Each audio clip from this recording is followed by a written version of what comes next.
talking to Marquise, and he said that you kind of worked with him on his pass catching this offseason. Can you take us through that and what you were kind of telling him or helping him with? We were just out here for some PRPs one day, and he was dropping a few balls, and I told him just to look it in, because that's one thing as a pass catcher, if you're not a receiver, you don't really focus on, you don't really know why you're dropping it. It's just a quick reminder for him just to look the ball, and now he's doing extra catches after every practice, so I think he's doing just fine. Did you guys keep working out during the offseason on that, or was it just the one time? Oh, just that one time, yeah. So how many catches do you do after practice? Usually I do 200. Yeah, so 200 catches after practice and a few over the head. It really shows in practice. I haven't seen you drop the ball. Yeah, I mean, trying to get there, trying to be perfect every day. How did you reach that number, 200? That's the goal. Just when I was growing up.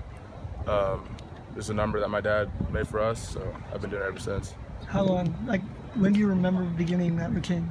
Probably when I was like I think when we first got the jug machine, so probably in like 6th grade, 5th grade is when we first got a jug machine. My dad bought one, and we all used it. How many guys you do know that have their own jug machine?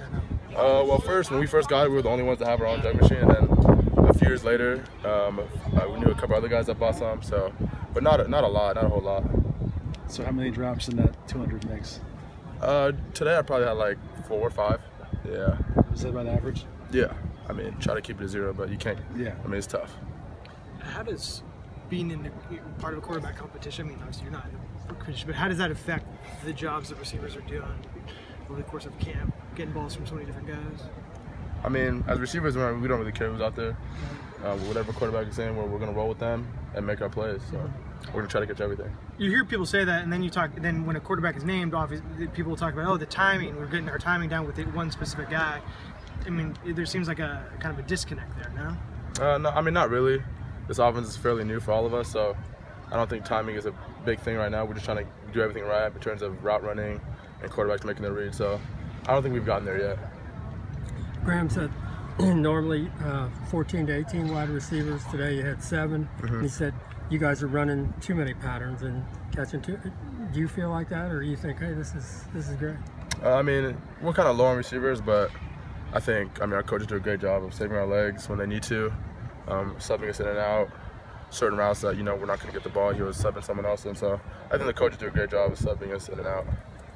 So what's the velocity you have the jugs machine set to? Sorry, say that again? What's the velocity you have the jugs machine set to? I'm not sure. I just kind of feel it. At this point, I kind of know what's right for me. So if it's too slow, I'll tell him. But usually it's just right. Was last year your first time being on a losing team in competitive football? Yes. How does that change your outlook on football, having experienced a tough season like that? I mean, you go through ups and downs. I mean, life's not perfect. We had a tough year, but I think we're on to some great things this year. We're looking great in spring ball, so we're just moving on.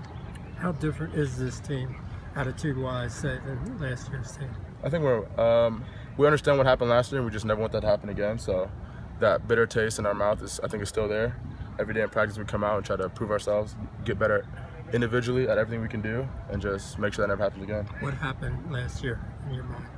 I mean, I think it was a multitude of a lot of things. Can't really tell exactly what specifically why it went wrong, but I think it was a lot of things. Yeah. You talk about wanting to play perfect. How did you, you're hard on yourself, how did you evaluate your own freshman year? I think there's always room for improvement. Could have done things better, but I'm pretty happy for what I did. What's the next level that you're challenging yourself to reach this next season, personally? I just want to be better than I was last year. Just keep improving every year. I think I'll be just fine. Just 3 touchdowns last year. Is that a focus for you, scoring the red zone? I think just scoring everything in general is always a focus for every receiver. Scoring, catching the ball. I mean, making plays for the team. Thank you. Thank you. Thank you.